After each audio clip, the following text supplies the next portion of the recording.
andare avanti. Andare avanti con con altre cooperative che vogliono collaborare con noi in qualsiasi forma, che può andare dalla collaborazione spicciola, che può andare da un gruppo cooperativo, che può andare anche verso la fusione delle cooperative, ma abbiamo seriamente intenzione di andare avanti. Stiamo investendo in comunicazione, stiamo investendo in formazione per il gruppo dirigente, per il consiglio di amministrazione, per i quadri intermedi. Investiremo anche in ricerca e sviluppo.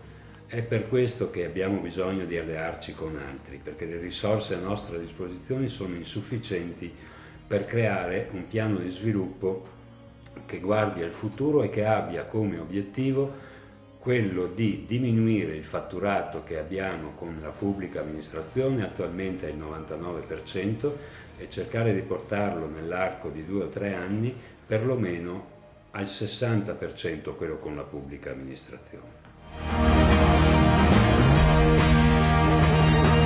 Stiamo cercando di stringere accordi con delle cooperative, con imprese del settore privato.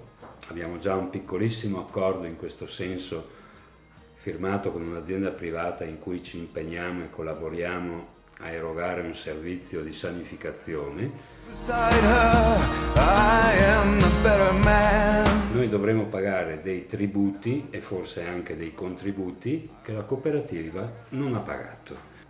Vogliamo far pagare questa cosa ai soci? No, abbiamo già una decisione in cui, qualora dovesse andare male e non riuscissimo a dimostrare le nostre ragioni, sarà la cooperativa a farsi carico dei tributi e dei contributi che avrebbero dovuto pagare anche i lavoratori e non solo la cooperativa. Certo è una cosa, noi abbiamo i costi generali più elevati di qualsiasi altra impresa e quindi li dobbiamo ridurre. Per il momento abbiamo stoppato il turnover, non diamo più il ricambio alle persone che si licenziano, anche se questo non è del tutto vero, perché poi abbiamo assunto 2 persone per sostituire persone che se ne sono andate via.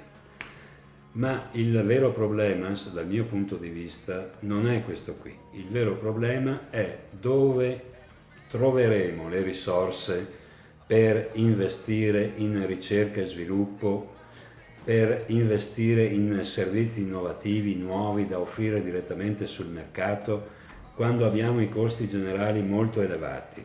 Non possiamo farcela da soli, il Covid non ci ha aiutato, stiamo spendendo su base annua 307.000 euro per le sole mascherine, abbiamo un aumento dovuto ai rinnovi contrattuali che a dicembre reclamerà la cooperativa 600.000 euro l'anno, tutte cose che vogliamo fare, ma a fronte di questo la pubblica amministrazione non ci ha riconosciuto un euro di aumento.